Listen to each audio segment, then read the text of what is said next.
Okay. Good evening, everyone. Nice to be back in Buenos Aires, where the aires are bueno, where the airs are nice.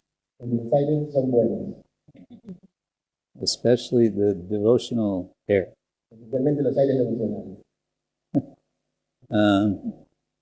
I'm trying to remember, did we talk about this subject when I was here in 2019?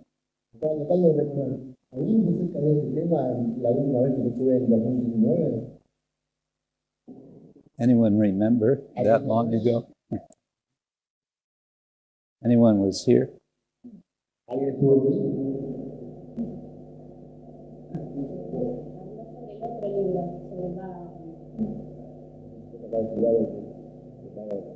Oh, okay. So,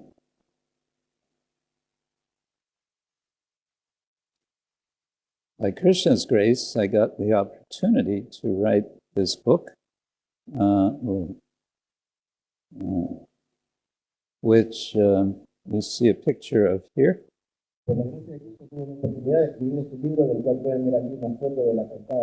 And which I have one copy of here. And which is available in English, online, to be legally, digitally downloaded.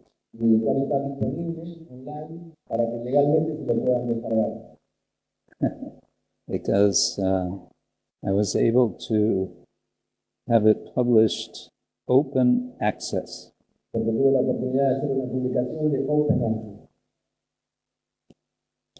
Open access is a legal arrangement by which a publisher makes a book available in digital form free of charge for anyone. Open access es un arreglo que se hace con el editor de los libros, el cual lo pone disponible para que todas las personas puedan descargarlo en formato digital y gratuitamente. I'm sorry that it's not yet in español castellano. Lo siento, pero de que todavía no esté traducido al español. But if you put a little friendly pressure on Jananivas Prabhu, he's supposed to be working on the translation. Pero si le ponemos un poco de presión amistosa a través de Jananivas, él supone que está trabajando en la traducción You can get him to feel some competition because it's also been, there's a translation almost finished in Russian language. También podemos decir que estamos un poco compitiendo porque hay una traducción que está casi terminada al lenguaje de ruso. And there's another translation in Mandarin. Y también está haciendo incluso otra traducción en mandarín. Chinese language. En chino mandarín. So we don't want the Spanish language to lag behind, right? No queremos que el lenguaje español quede retrasado, ¿no? No. So you have to put a little pressure on him. Tenemos que presionarlo un poco para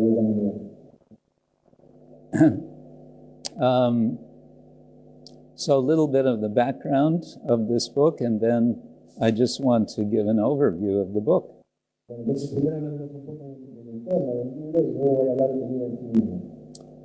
But time is limited, so this will be a very brief sketch.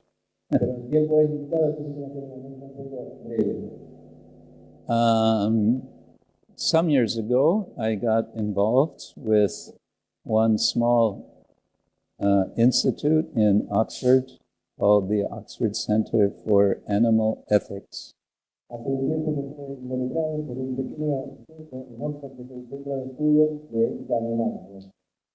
They invited me to give a talk on Hinduism and animal ethics. And one talk led to another, una charla sobre el otro. And the director of that center asked me also to write a book on the topic. And he is the chief editor of a book series by a particular publisher, a series on the subject of animal ethics. What is animal ethics? It's all questions dealing with how we human beings relate with or should relate with non-human animals.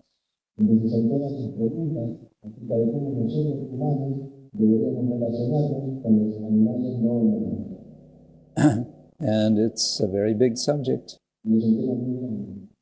This particular book series has over 40 monographs, 40 titles, 40 books.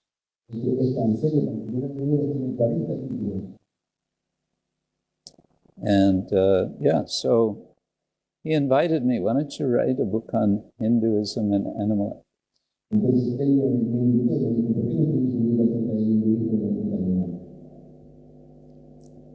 And initially I said, well, yes, maybe. And he asked me again a year later, and I said, yes, maybe.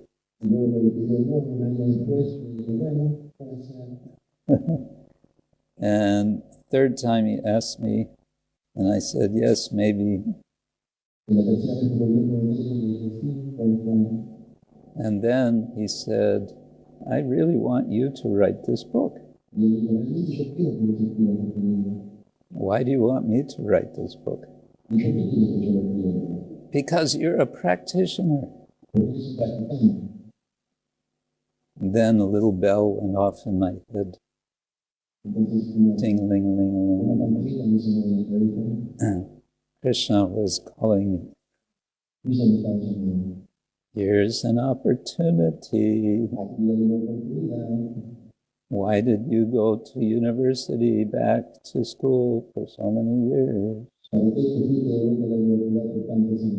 To get that qualification.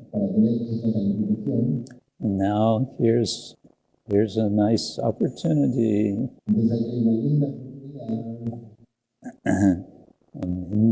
Un lindo oportunidad. But I thought, actually what interests me personally in this area of Hinduism and animal ethics is the subject of cows.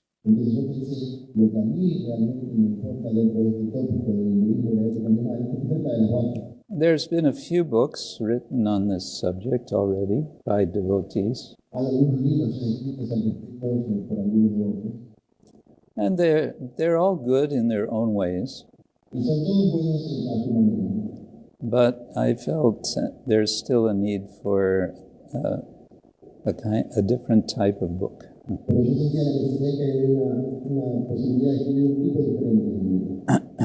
So I asked the director, what if I just focus on cows and Hindu animal ethics? And he said, yes, great.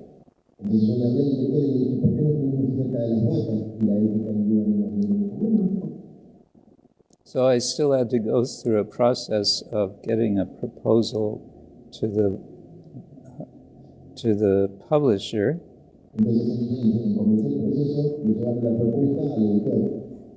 And there's a process of reviewing the proposal, blind review, because it's an academic book. They have academics review the proposal.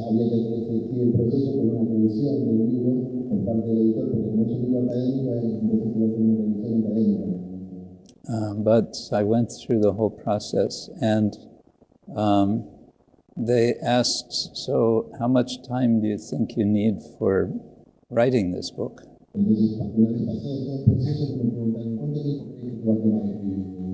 I thought, well, I don't know anything about this topic. I have to do a lot of research.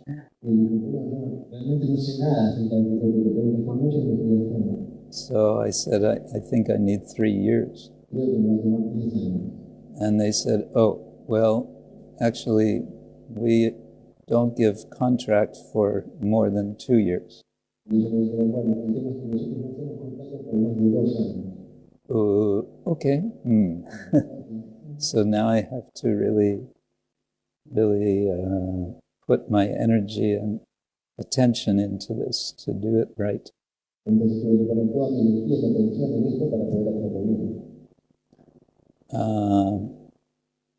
So with some help from Krishna and a lot of help from lots of different people, including devotees, Entonces, con un poco de ayuda de Krishna, con mucha ayuda de mucha gente, incluido los devotos,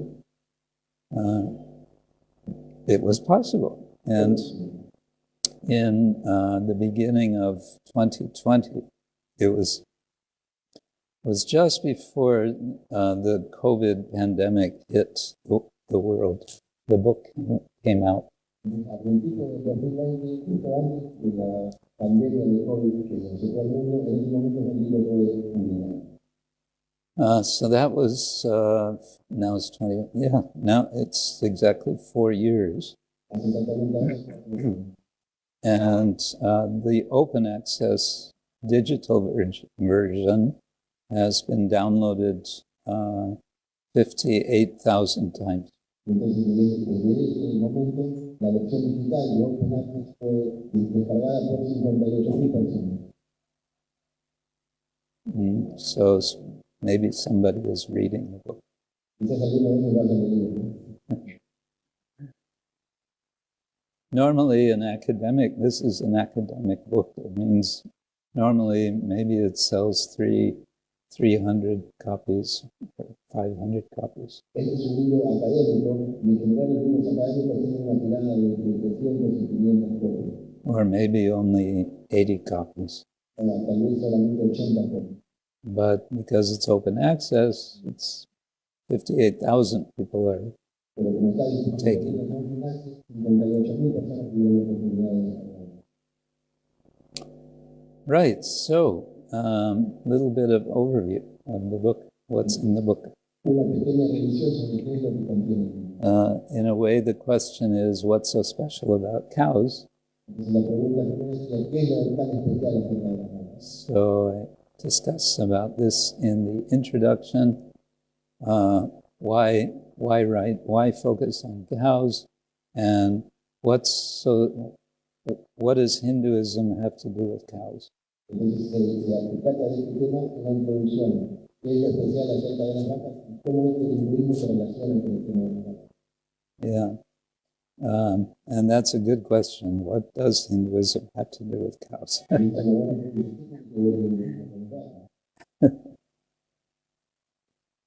So,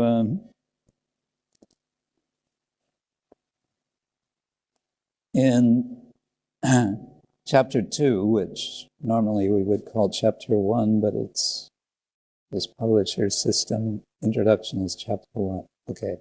Chapter 2 is called The Release of Cosmic Cows. Entonces, el capítulo 2 realmente sería el capítulo 1, pero este editor de la título de que llaman al prólogo capítulo 1, a la introducción capítulo 1 y el siguiente capítulo 2. Entonces, The Release of Cosmic Cows. la liberación de las vacas cósmicas. Oh, what is that about? Well, ¿De qué se trata esto?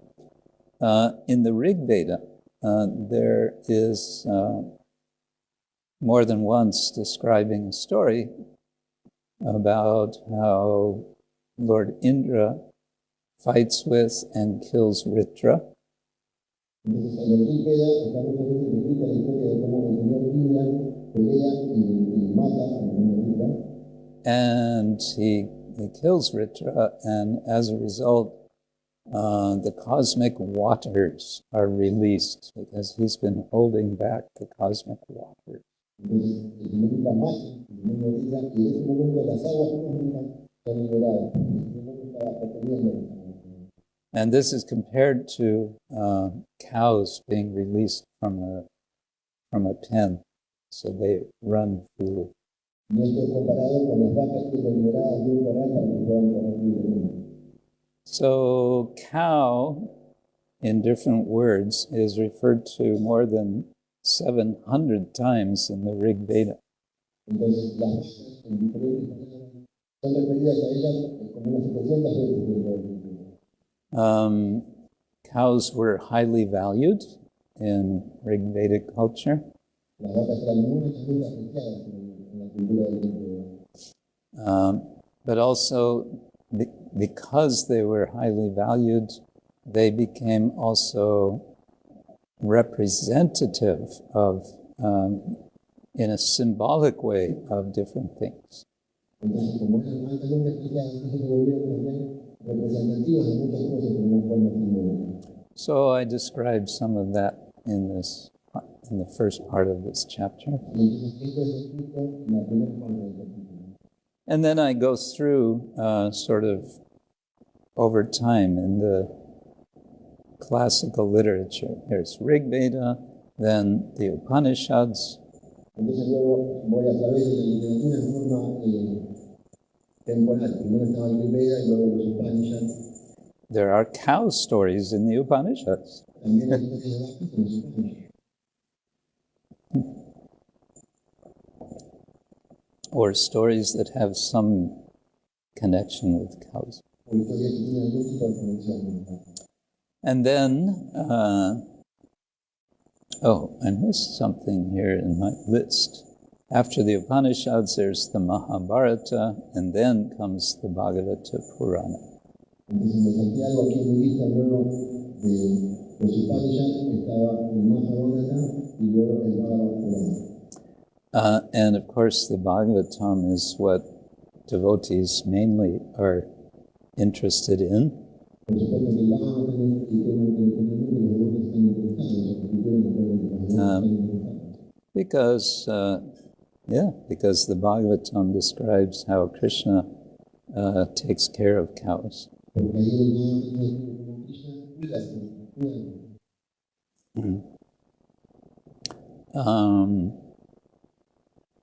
I also refer to some mention of cows after the Bhagavatam. También me refiero a una mención de las vacas luego del Bhagavatam. There's a lot of poetry, which is in different regional languages of India. Hay mucha poesía escrita sobre este tema en lenguajes regionales diferentes a que lo hablan en India. And one of my favorites is from Surdas. Y una de mis favoritas está escrita por Surdas. I wanted to include the whole poem in my book, but the publisher said, not allowed. Yo quería incluir la poesía completa dentro del libro, pero el editor me dijo, no es posible. They have very strict rules, copyright rules, especially with poetry. Hay reglas muy estrictas y derechos de autor muy estrictos, sobre todo con la poesía. So my editor said, you can paraphrase most of the poem, and then you can quote about 4 lines. Y lo que puedes hacer es parafrasear la mayor parte del poema y luego citar textualmente 4 líneas. Okay, so that's what I did, and it's a poem which is describing Krishna, how he has broken the pot of yogurt or butter, and now it's all smeared all over his face. Entonces yo describe como Krishna había agarrado el pote de mantequilla o yogur y ahora estaba con toda su cara encastrada. Anyway, it's a very sweet poem, and my point is because it's connecting milk and Krishna, and that's, of course, connecting with cows. Entonces un poema muy dulce y el punto es que conecta a la leche con Krishna y de alguna forma entonces lo conecta también a las vacas. So in that chapter, I want readers to understand there is there's a cow and Krishna connection, which is very important. Entonces, yo lo que quiero es que el lector, en este capítulo, debería que el lector entendiera que hay una vinculación muy importante entre Krishna y nosotros. That devotees of Krishna understand that that's an important connection. Que los devotos de Krishna entiendan que es una conexión muy importante. And therefore, devotees feel it's important that cows are protected. Entonces, de esa manera que los devotos sentirán que la protección de las vacas, this is a message that our Srila Prabhupada gave very strongly. We can change. But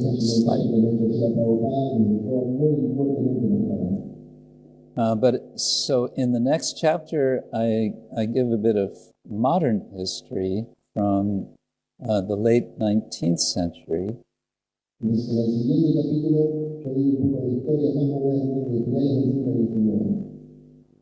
About what comes to be called the cow protection movement. There's a history, and it has a lot to do with the history of modern India as the idea of India becoming independent from the British developed. Entonces hay una historia muy importante, y esa historia relata también esa relación con la India moderna y cómo la India se independizó del Imperio Británico. So I identify 4 voices which are very significant in this history. Entonces hay identificar 4 voces que son muy significativas en la historia. The first of these is, his name was Dayananda Saraswati. El primero de ellos es llamado Dayananda Saraswati, who wrote a pamphlet in the early 1880s about cow protection called Cow, the Reservoir of Compassion.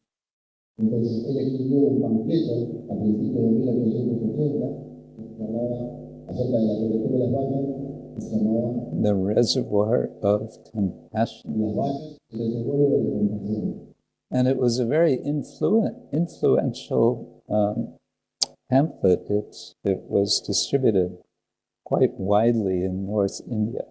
Y fue un panfleto muy influyente, de hecho fue distribuido muy ampliamente en el norte de la India.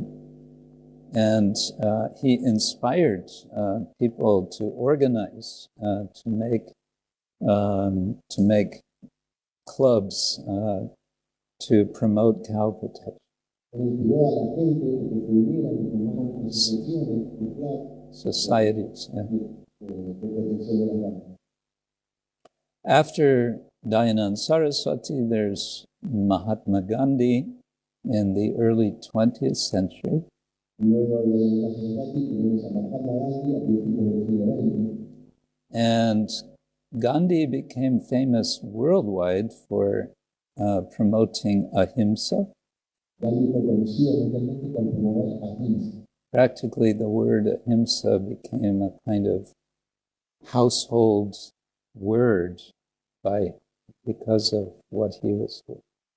Entonces, la palabra ahimsa fue household. A word that kind of it was common, something. Una palabra de uso cotidiano.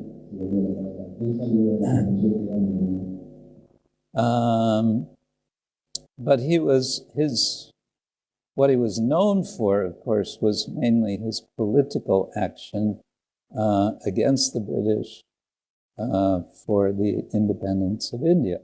Pero por supuesto, por lo que fue más conocido es por su acción política en contra de los británicos y para la liberación de India. What he was less known for, but which he was very vocal about, was his concern for animal protection in general and cow protection in particular. Pero por lo que fue menos conocido, pero fue muy importante su labor acerca de lo que él decía de la protección de los animales en general y de las vacas en particular. Then also in the first part of the 20th century was a man named B.R. Ambedkar. Luego, a principios también del siglo XX, han estado Ambedkar. Ambedkar was in very, very strong disagreement with Gandhi about some very fundamental things. Ambedkar estaba muy fuertemente en contra de Gandhi sobre algunos temas fundamentales, muy fundamentales. Especially about Varnashram. Gandhi was in favor of a sort of purified Varnashram. Especialmente sobre el tema del Varnashram. Gandhi estaba muy a favor, sobre todo quería purificar el sistema de Varnashram. And Ambedkar said the whole trouble with Hinduism is that it persists to have this caste system.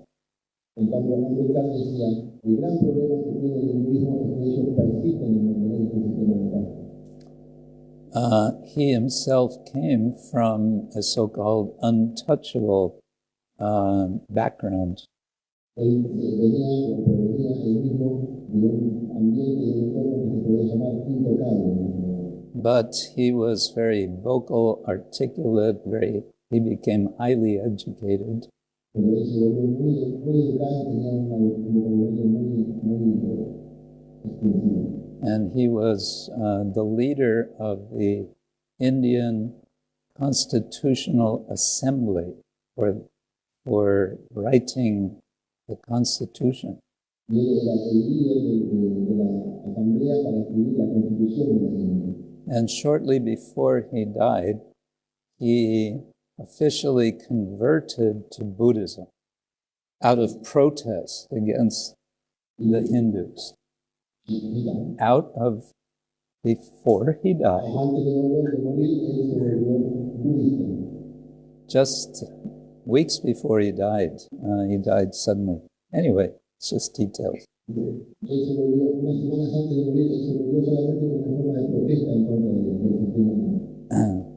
The point is that I speak about him because he raises an important issue with regard to Hinduism in relation to cows.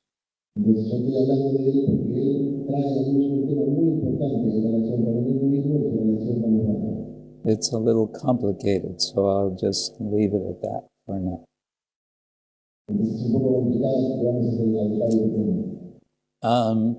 Finally, I speak about His Divine Grace, Bhaktivedanta Swami Prabhupada. And of course, we all know how Prabhupada spread what he called Krishna consciousness all over the world. And with it, he promoted that cows should be protected all over the world.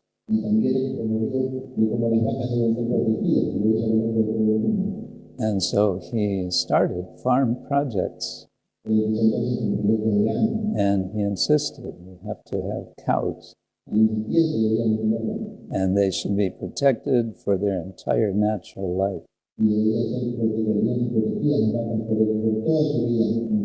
And not just the female cows, but also the male bulls. And not just Indian cows, but all cows. I mentioned that last point because in India, you'll find many people who are promoting cow protection.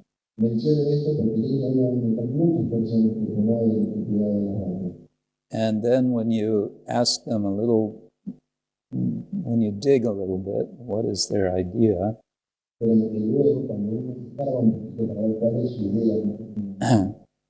It comes out that they're only interested in Indian breed of cows.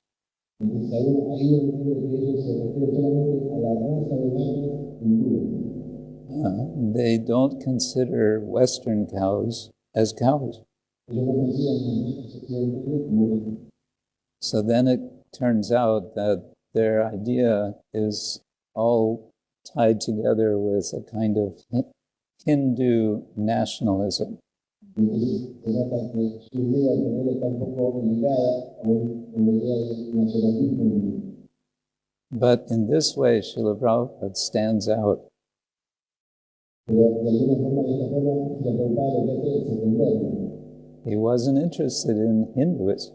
Él no estaba interesado en el hinduismo. He wasn't interested in Indian nationalism. Él tampoco estaba interesado en el nacionalismo hindú. He was interested in Krishna's teachings in Bhagavad Gita for the world.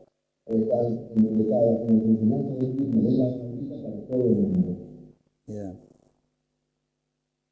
So that's first half of this third chapter, which I called Cows in Contested Fields, because there's a lot of contestation on different levels going on. Things are being challenged. Things are being questioned.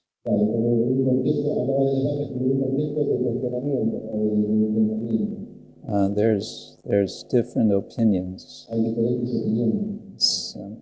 Some very strong and very emotional opinions related to cows. And this goes on to the present day. So I try to identify what are these issues.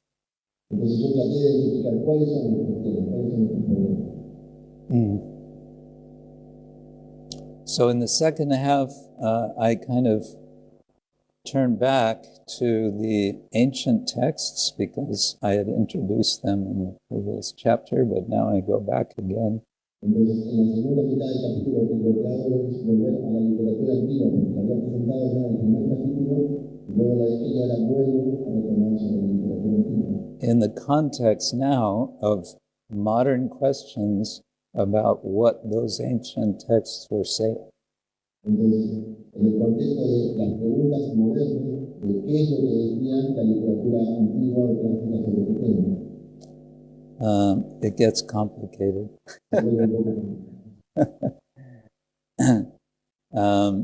I briefly talk about violence and non-violence and cows in the Bhagavad Gita and the Srimad Bhagavatam. Ahí hablo un poco acerca de la violencia y la no violencia entre las vacas en el Bhagavad Gita y el Srimad Bhagavatam. And regarding Bhagavad Gita, I point out the difference between Prabhupada's understanding of the Gita and Mahatma Gandhi's understanding.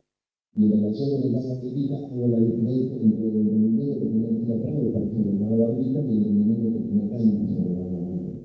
Prabhupada took every opportunity to criticize Mahatma Gandhi's interpretation of Bhagavad Gita. Prabhupada aprovechaba cada oportunidad que tenía para criticar la interpretación que Gandhi hacía sobre el Bhagavad Gita. Because Gandhi was making a kind of allegorical interpretation, and Prabhupada said, no, it shouldn't be taken that way.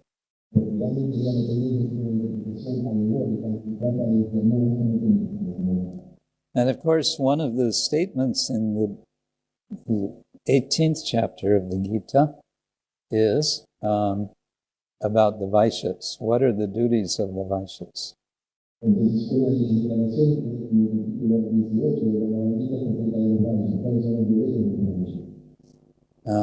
Krishi Goraksha Vani Jam Vaishya Karma Swabhavajam. The three things are described as their duties. One is farming.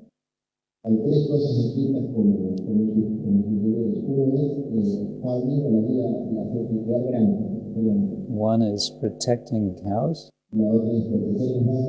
And one is business. So these are what Vaishyas do. Entonces, eso es lo que los Vaishyas deben. So Go Raksha is protection of cows.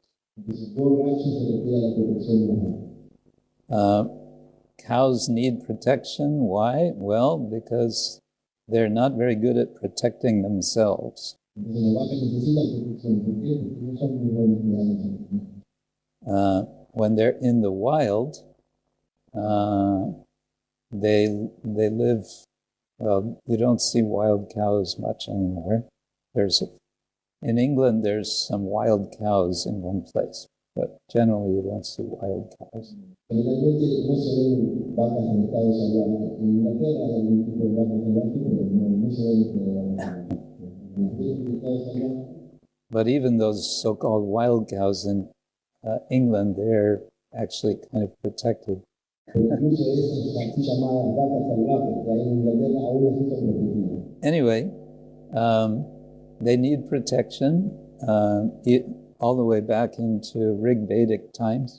Entonces, bueno, ellos necesitan protección. Y bueno, volviendo hacia atrás a los tiempos del Rig Veda, and now, for the most part, they're not at all protected.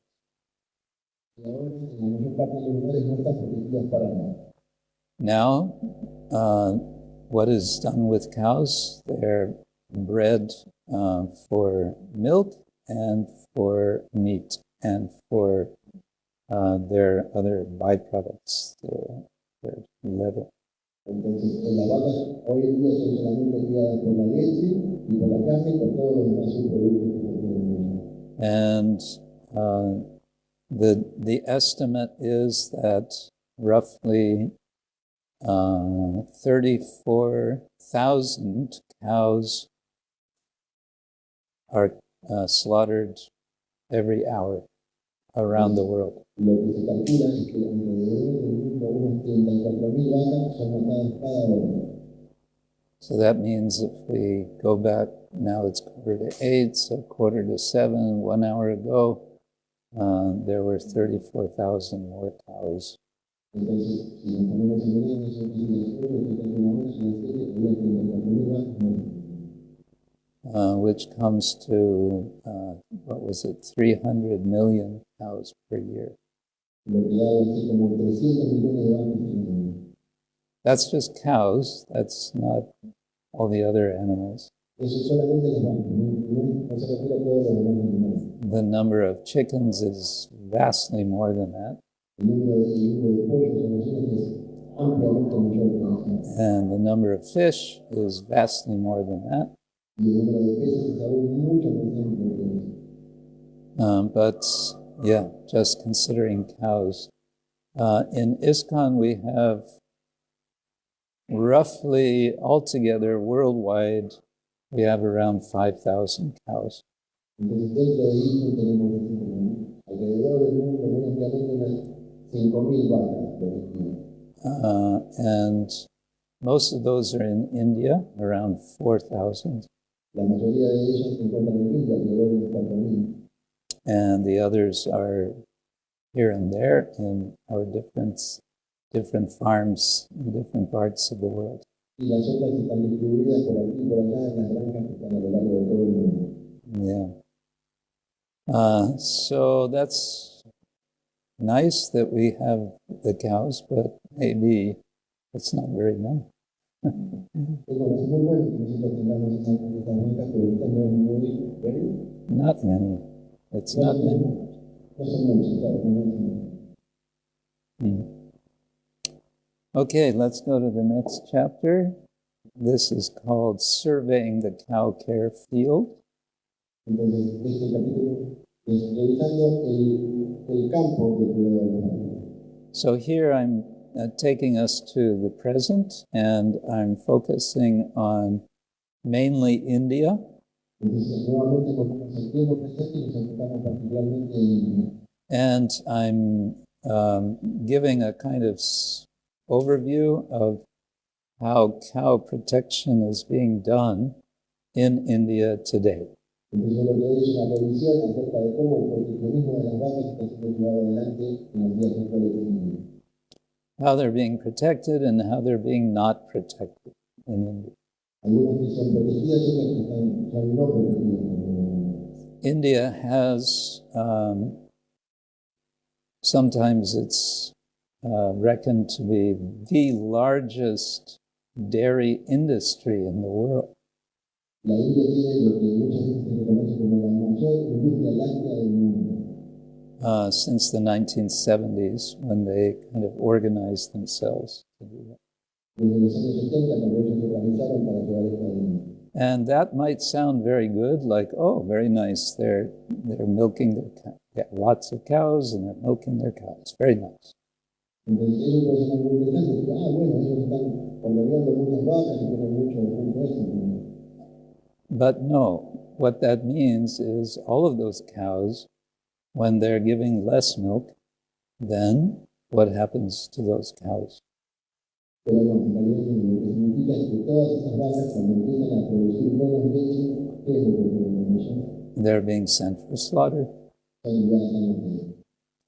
And what happens with the slaughter? Well, the meat is mainly exported to the Middle East and other places in Southeast Asia.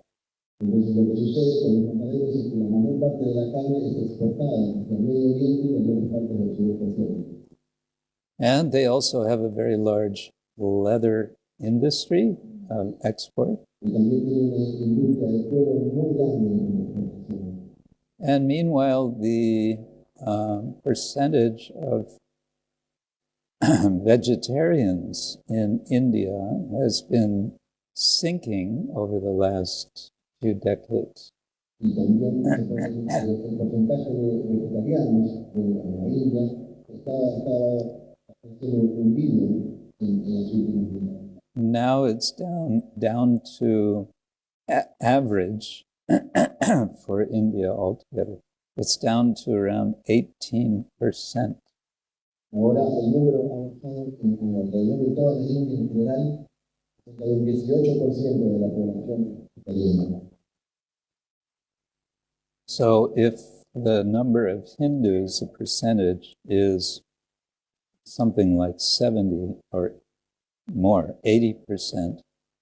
Y el porcentaje de hindúes en la India es en el 70 o el 80%. That means a lot of people who claim to be Hindu are not vegetarians. Eso significa que un montón de gente que se llama mismo hinduista no son vegetarianos.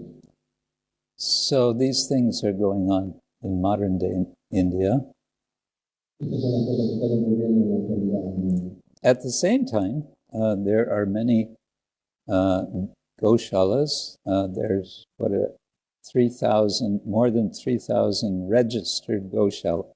Pero al mismo tiempo hay muchos goshalas, de hecho hay unos 3.000 goshalas registrados. So I discuss about the goshalas and the economy of these goshalas. Entonces yo hablo acerca de los goshalas y la economía de ellos. I visited one goshala complex in the southwest of Rajasthan.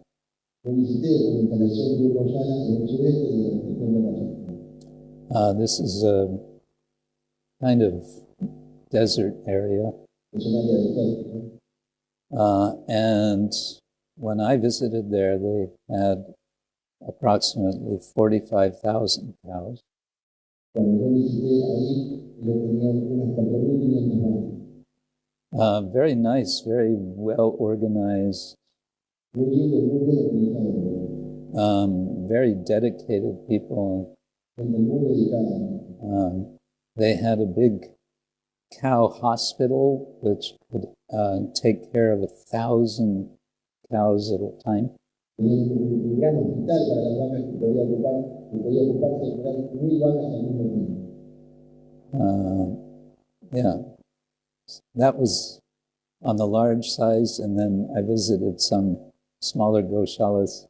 Ese fue visité uno grande, pero también visité algunos más pequeños. And I spoke with a lot of people who are managing and who are campaigning for cow. Y tuve la oportunidad de hablar con las personas que los estaban manejando y que hacen campañas por la protección. And the question in my mind was, what are they saying about the value of cows alive rather than slaughtered? Entonces, la pregunta que yo tenía en mi mente es, ¿qué es lo que ellos están diciendo acerca del valor que tiene la vaca viva en lugar de muerta? So there's a lot of talk about the value of milk and all of dairy products. Se habla mucho acerca del valor de la leche y de todos los productos lácteos, And including, of course, ghee. incluyendo, por supuesto, el ghee.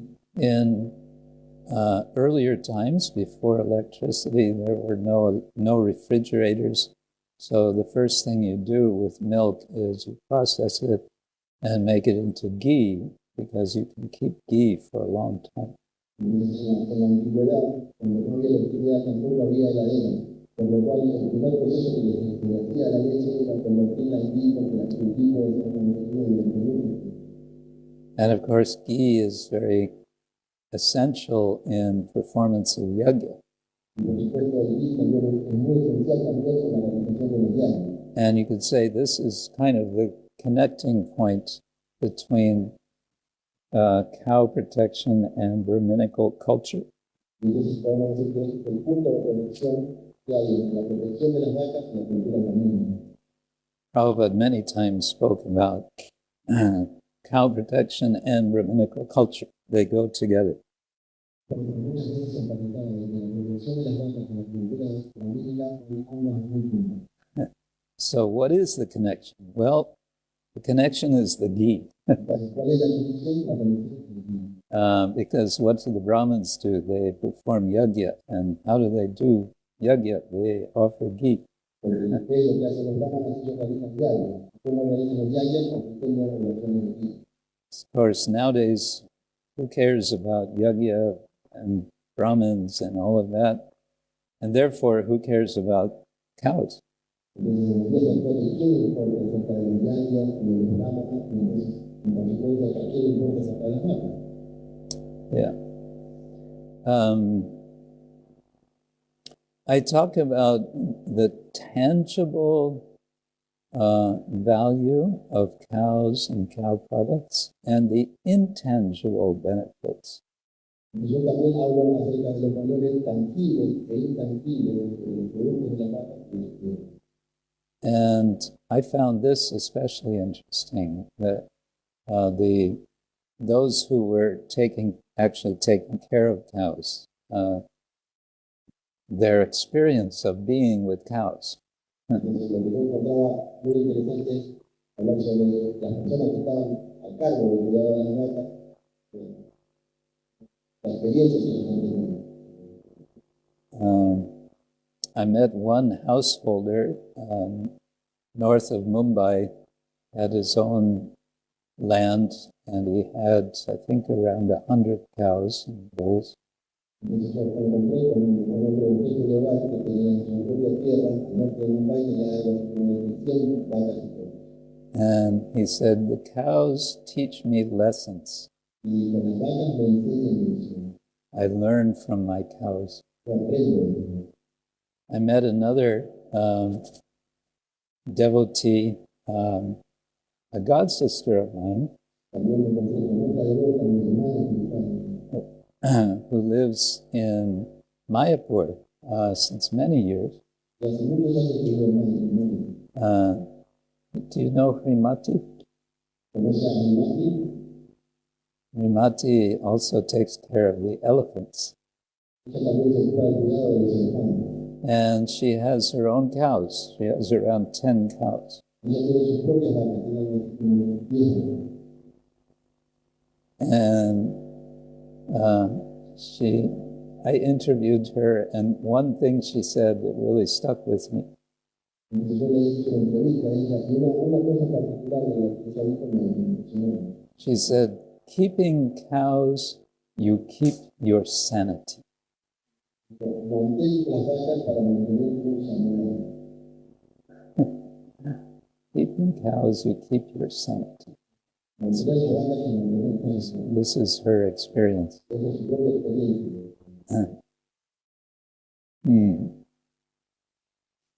Okay, we can go to, we have 2 more chapters. The next chapter is more theoretical. It's called Tao Care and the Ethics of Care.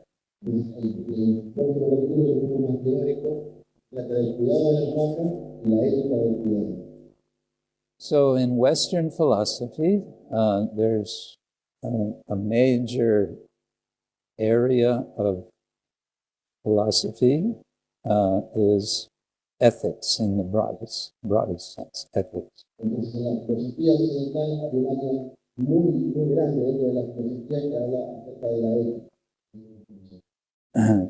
And then this gets kind of subdivided into practical fields of ethics.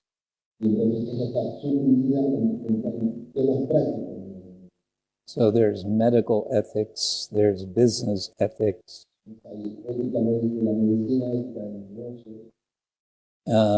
and there's also animal ethics. In recent years, only about 40 years ago, a whole new sort of idea of ethics was developed.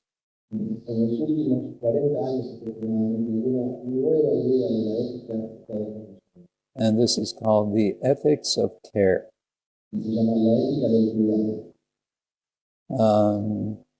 In the simplest way to explain the ethics of care is it starts with the experience of a mother in relation to her child.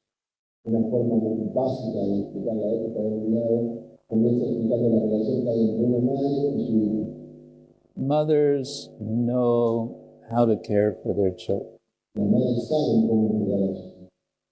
And based on that sense of what to do in particular circumstances, whatever the circumstances are, they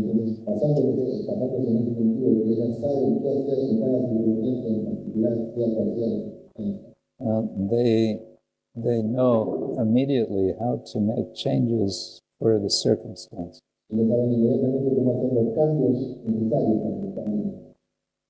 So it's that's been developed into a philosophical perspective of how to think about what is the right way to act in this world, broadly speaking.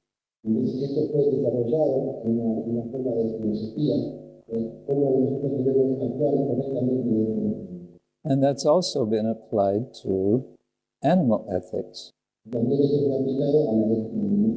So what I've done in this chapter is I'm kind of saying, okay, we've got some ideas over here called the ethics of care.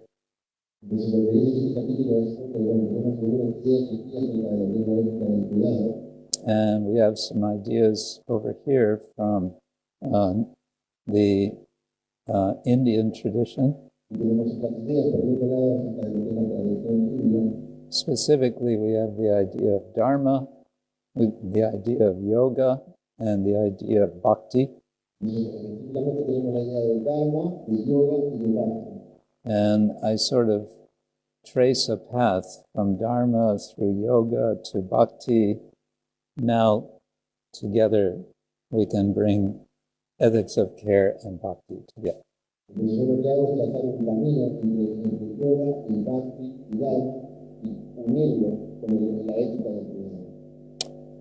And this kind of culminates in, okay, so what does that mean practically?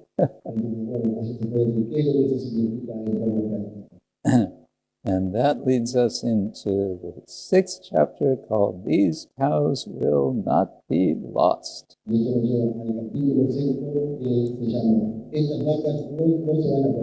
Envisioning a careful future for cows.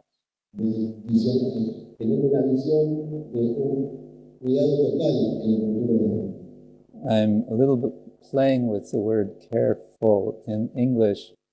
Careful with one L and one word, careful, just means being cautious. but careful means full of care.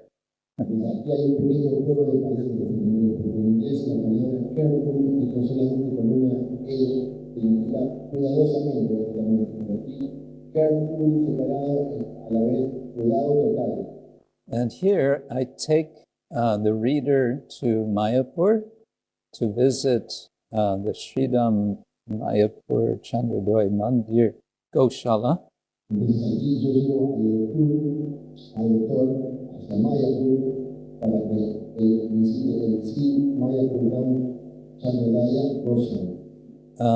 And I sketch a little bit how that's running, how they're doing. And then I take them to Hungary, to the New Rajadam farm.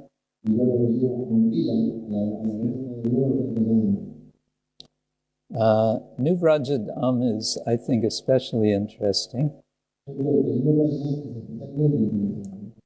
because they're really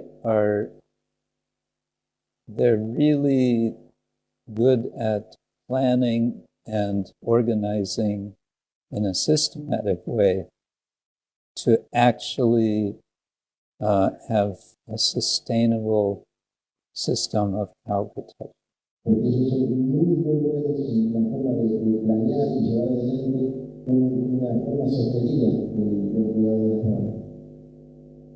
So, for example, they have calculated just how often and how much they can mate the cows for reproduction and keep a certain number of cows to be always self-sustained. They don't have to buy any food for the cows from outside.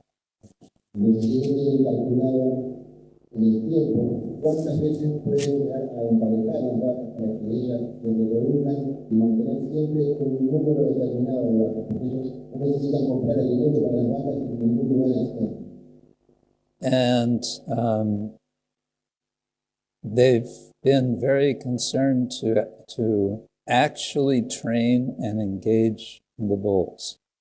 Y entonces ellos están muy preocupados también porque de hecho entrenar y educar a los toros. Because this is always the big question mark. What to do with the oxen, the bulls?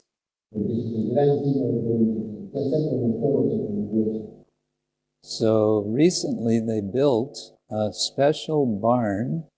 I guess it's a circular barn, I'm not sure, where they've built a device for the cows, the oxen to go around, and they can grind grain.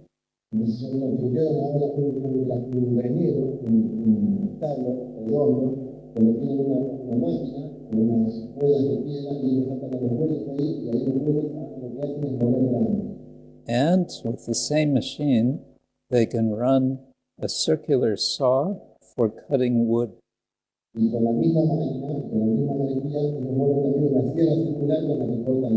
So now all of their firewood for the winter, because Hungary has a cold winter.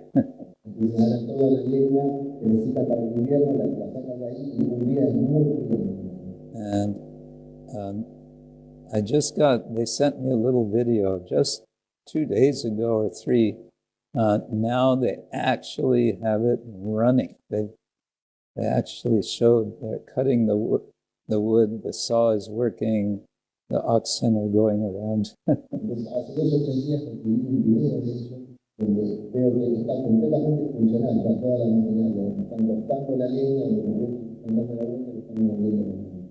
Because these are things that devotees have been talking about for decades. Now they're finally doing it. I also speak about Bhaktivedanta Manor outside London. They have very beautiful Goshala and very nice cows and oxen program.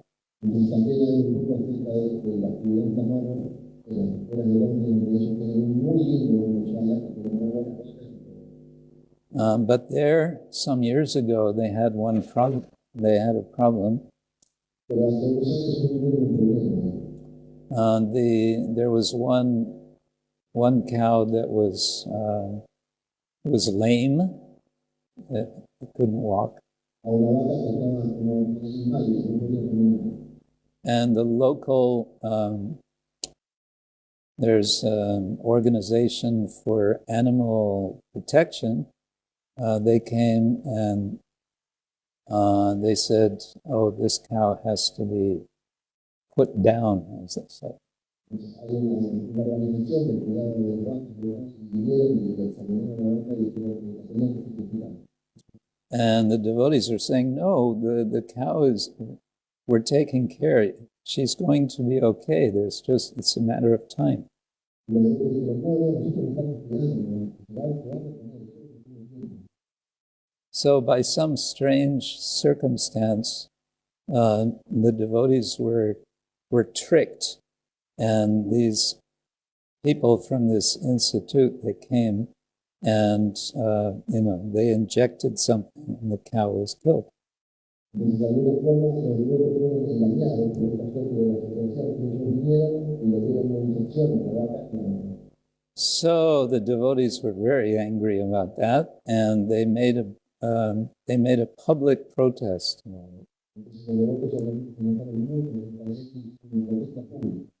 And then that institution, they had to publicly apologize. They wrote a letter and publicly apologized.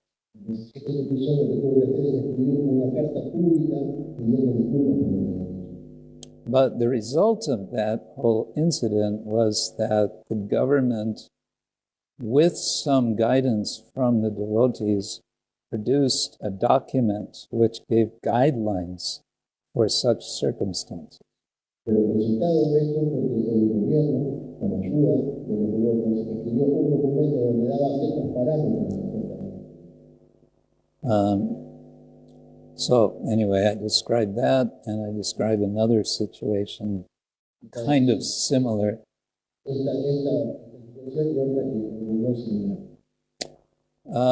Okay, then I talk about cow protection in 3 qualities. So in terms of the 3 modes of nature.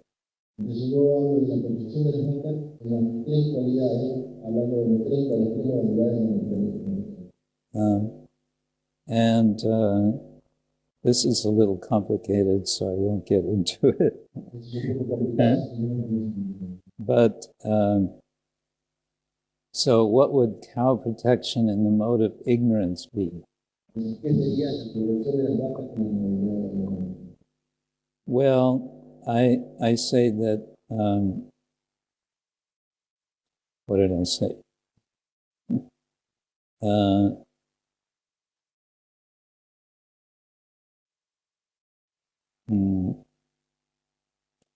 Well, I sort of, one thing I do is sort of criticize the cow protection activism, which goes on, especially in the name of Hinduism.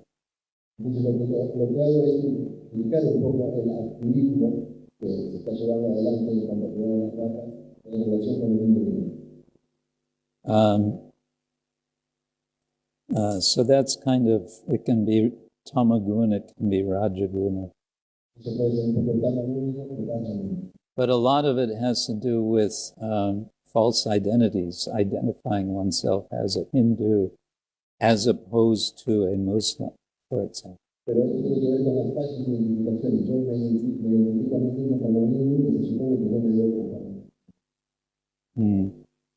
And then I propose cow protection in Sattva-guna is what is wanted.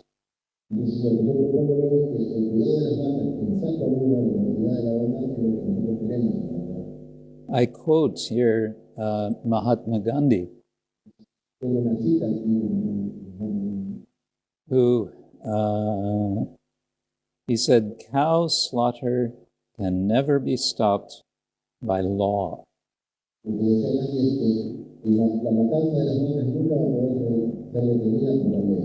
Knowledge education and the spirit of kindliness toward cows alone can put an end to it. El conocimiento, la dedicación, un sentido de compasión hacia las vacas es lo que puede poner fin. Then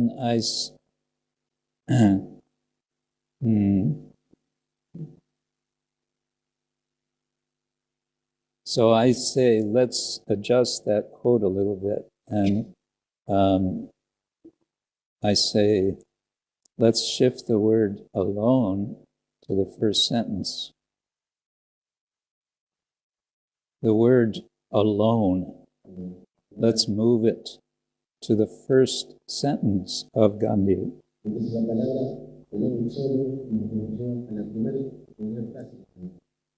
So I want to sort of adjust what he says to say, cow slaughter can never be stopped by law alone.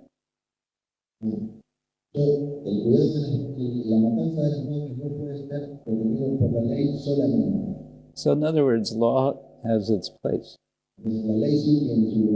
As Gandhi was saying, kind of forget about law.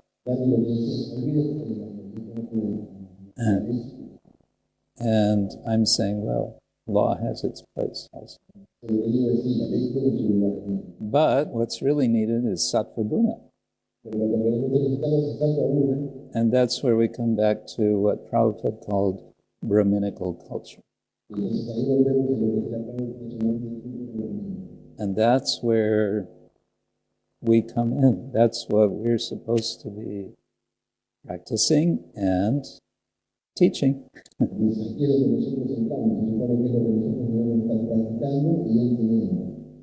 And then I give 6 what I call affirmations for cow protection. And this is where envisioning a careful future for cows comes in.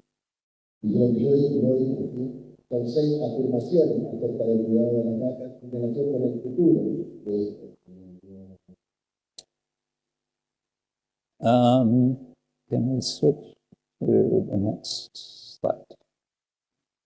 Yeah. So on the in the end, we have a happy ending.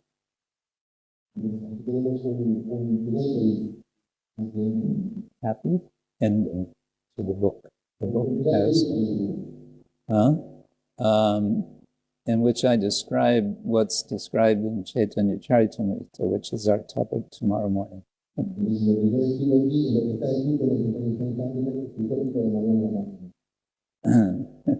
That Lord Chaitanya is dancing with all the different animals in the Jadikanda forest.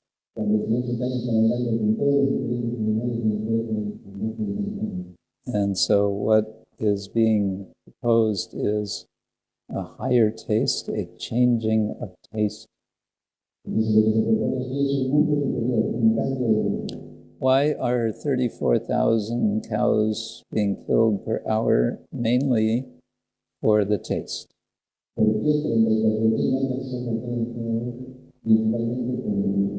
And we're saying there's a higher taste.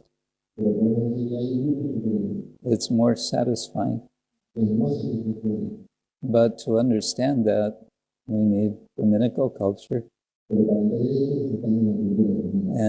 we need examples of how it's possible and practical to have cow protection.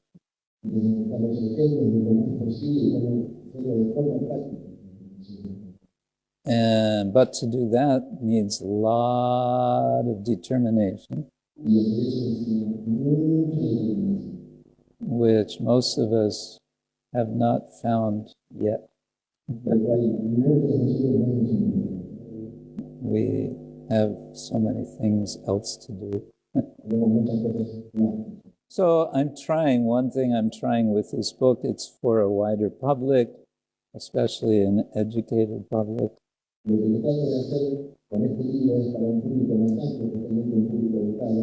But I'm also hoping that devotees will read the book and will think, yes, we should do something. Y pueden decir, correcto, si tenemos que hacer Something more than just talk. algo más que simplemente hablar. I can only talk, I can write, I can talk. That's about all I can do. Entonces yo puedo simplemente hablar o escribir, eso es lo que yo puedo hacer. But I'm hoping others will think, okay, let's take it to the next step beyond talking. Entonces, espero que alguien más diga, bueno, vamos a un paso más adelante. Thank you all very much. Srila Prabhupada ki jai.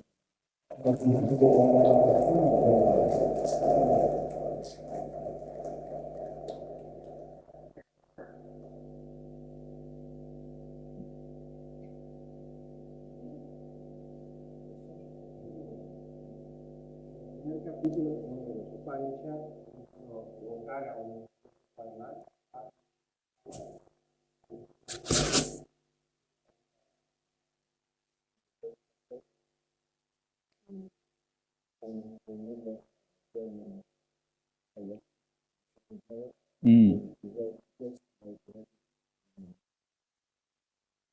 Tiene una hipótesis que dice que la función judeo cristiana hace que el hombre se confunde con la formación humana, la que es el caos humana,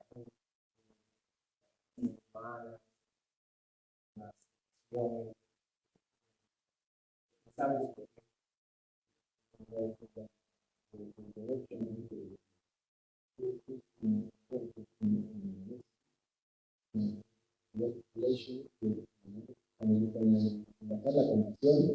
Sí, pierde el humano con los animales y genera diferentes tipos de violencia.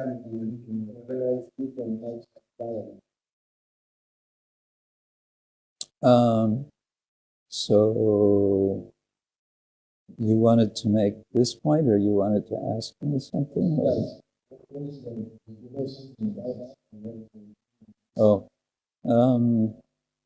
yeah, there's been something, I forget his name, something White, I think, wrote on specifically challenge on the point of Christianity bringing a certain attitude to animals in the 1970s, much more recently than Schopenhauer. Hubo alguien que escribió acerca del punto de vista cristiano del cuidado de los animales al final del siglo XIX, más reciente.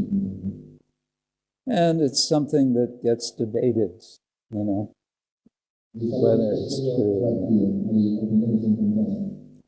not. The director of this center who invited me to write this book is himself a Christian theologian. He's a vicar of the Anglican Church, and he's written now many books on how we can find spirit of animal protection within the. If we study Christianity more deeply, then we can appreciate, no, this is about protecting all of life. El director del instituto que me invitó a escribir este libro es un cristiano practicante que escribió mucho acerca de este tema de la relación entre el cristianismo y el cuidado de los animales. Pero si uno investiga más profundamente se da cuenta de que no es tan así, porque hay un tema de cuidado de los animales también. So it's about how Christians have interpreted their own tradition, that they decided, yes, it's okay, there's no restrictions, we can eat whatever we want. Y es como los cristianos hicieron la interpretación de su propia cultura, de su propia historia y dijeron, bueno, no hay ningún tipo de restricción, podemos matar y comer cualquier tipo de animal. And I think it can be argued that the official church supported that position because that brings in more followers. If they insist, no, everyone should be vegetarian, then nobody's going to follow them. Y se puede decir que las autoridades eclesiásticas de alguna forma apoyaron esta postura en orden de tener más seguidores, porque si ellos implicaban que todos se deberían ser vegetarianos, hubiesen perdido gente. When I first, my first year studying in Oxford, I was, my college was the Dominican school, Dominican Roman Catholic. Entonces, en los primeros años de estudio en México,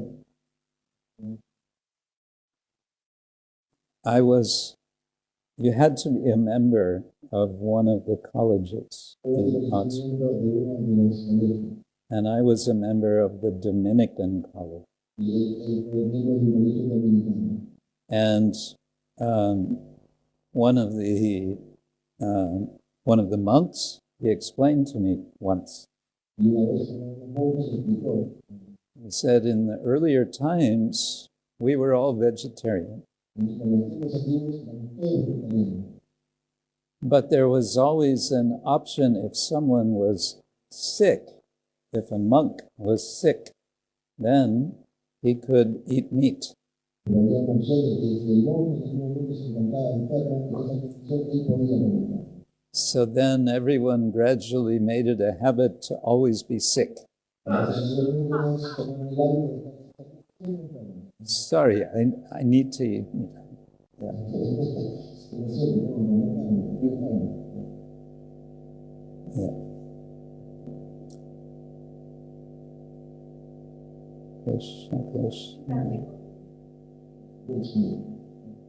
Oh, I don't know. no, eso es Even in the old scriptures say, this is my boy, you should not kill anything that Yeah.